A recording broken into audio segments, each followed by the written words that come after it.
नमस्कार विद्यार्थी मित्रांनो, स्वागत आहे तुमचं भाऊ पोलीस स्टडी या यूट्यूब चॅनल.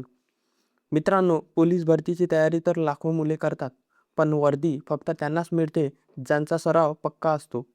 आजच्या व्हिडिओमध्ये मी घेऊन आलोय मागील भरतीमध्ये वारंवार विचारलेले 20 अतिशय महत्त्वाचे प्रश्न. यातला 10वा आणि 18वा प्रश्न असा आहे जो गेल्या 3 वर्षात सलग विचारला गेलाय. बघूया तुम्हाला 20 पैकी किती प्रश्नांचे अचूक उत्तरे देता येतात. स्वतःला तपासा आणि तुमचा स्कोर कमेंटमध्ये नक्की सांगा. चला तर मग वेळ वाया न घालवता व्हिडिओला सुरुवात करूया. तर प्रश्न क्रमांक 1 आहे, महाराष्ट्राचे सध्याचे गृहमंत्री कोण आहे? तर याचं बरोबर उत्तर आहे बी. देवेंद्र फडणवीस. महाराष्ट्राचे सध्याचे गृहमंत्री हे देवेंद्र फडणवीस आहे. पुढील प्रश्न पाहूया. लोणावळा हे थंड हवेचे ठिकाण कोणत्या जिल्ह्यात आहे? तर याचं उत्तर आहे ऑप्शन सी, पुणे. लोणावळा हे थंड हवेचे ठिकाण पुणे या जिल्ह्यामध्ये आहे. पुढील प्रश्न पाहूया. भारताचे पहिले गृहमंत्री कोण होते? तर याचं बरोबर उत्तर आहे ऑप्शन सी, सरदार वल्लभभाई पटेल. तर भारताचे पहिले गृहमंत्री हे सरदार वल्लभभाई पटेल होते. पुढील प्रश्न पाहूया. राज्य राखीव पोलीस दलाची म्हणजेच SRPFची स्थापना कोणत्या वर्षी झाली? तर याचं बरोबर उत्तर आहे ऑप्शन क्रमांक बी, 1948. राज्य राखीव पोलीस दलाची स्थापना ही 1948ला झाली. पुढील प्रश्न पाहूया. रक्तभिसरण प्रक्रियेचा शोध कोणी लावला? तर याचं बरोबर उत्तर आहे विल्यम हार्वे. तर रक्तभिसरण प्रक्रियेचा शोध हा विल्यम हार्वे यांनी लावला. पुढील प्रश्न पाहूया. महाराष्ट्रातील सर्वात उंच शिखर कोणते? तर याचं करेक्ट उत्तर आहे कळसुबाई. महाराष्ट्रातील सर्वात उंच शिखर हे कळसुबाई आहे. पुढील प्रश्न पाहूया. सत्यशोधक समाजाची स्थापना कोणी केली? तर याचं करेक्ट उत्तर आहे ऑप्शन क्रमांक बी, महात्मा ज्योतिबा फुले. तर सत्यशोधक समाजाची स्थापना ही महात्मा ज्योतिबा फुले यांनी केली. पुढील प्रश्न पाहूया. संसदेच्या कनिष्ठ सभागृहाला काय म्हणतात? तर याचं बरोबर उत्तर आहे सी, लोकसभा. संसदेच्या कनिष्ठ सभागृहाला लोकसभा असे म्हणतात. पुढील प्रश्न पाहूया. पुढील प्रश्न आहे, ताडोबा राष्ट्रीय उद्यान कोणत्या जिल्ह्यात आहे? तर ताडोबा राष्ट्रीय उद्यान हे चंद्रपूर या जिल्ह्यामध्ये आहे. ऑप्शन क्रमांक बी याचं बरोबर उत्तर असेल. पुढील प्रश्न पाहूया. पोलीस स्मृती दिन कोणत्या दिवशी पाळला जातो? तर पोलीस स्मृती दिन हा 21 ऑक्टोबर या दिवशी पाळला जातो. ऑप्शन क्रमांक बी याचं बरोबर उत्तर असेल.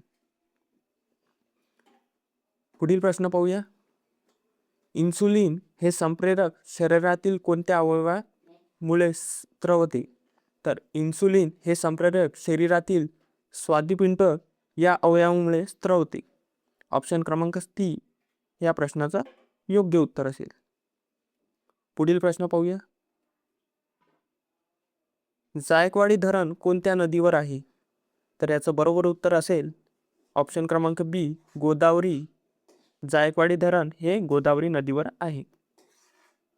पुढील प्रश्न पाहूया. क्षेत्रफळाच्या दृष्टीने महाराष्ट्रातील सर्वात मोठा जिल्हा कोणता? तर याचं योग्य उत्तर आहे अहिल्यादेवी नगर. तर क्षेत्रफळाच्या दृष्टीने महाराष्ट्रातील सर्वात मोठा जिल्हा हा अहिल्यादेवी नगर आहे. पुढील प्रश्न पाहूया. भारताचा सर्वोच्च नागरी पुरस्कार कोणता? तर याचं बरोबर उत्तर असेल भारतरत्न. तर भारताचा सर्वोच्च नागरी पुरस्कार हा भारतरत्न आहे. पुढील प्रश्न पाहूया.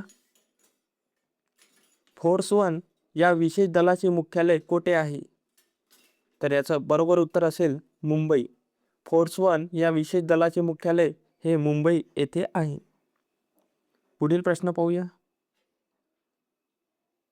लोणार हे खाऱ्या पाण्याचे सरोवर कोणत्या जिल्ह्यात आहे? तर याचं बरोबर उत्तर असेल बुलढाणा. तर लोणार हे खाऱ्या पाण्याचे सरोवर बुलढाणा या जिल्ह्यामध्ये आहे. पुढील प्रश्न पाहूया. मिहान प्रकल्प महाराष्ट्रात कोठे आहे?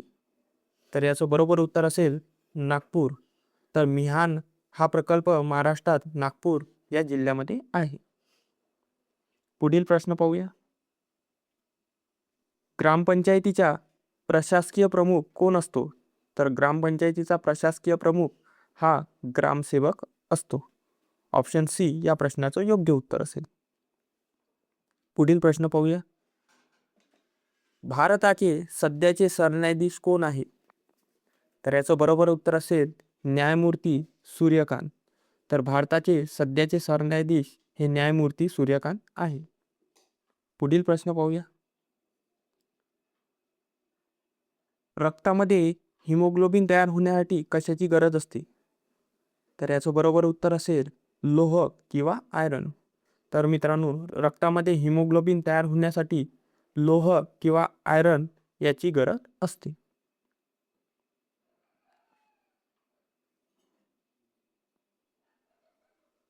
तर मित्रांनो, हा होता आजचा सराव.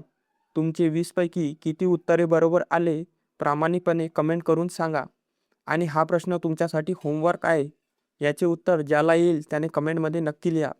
अशाच तयारीसाठी आपल्या चॅनलला सबस्क्राईब करा व व्हिडिओ आवडल्यास व्हिडिओला लाईक करा. धन्यवाद.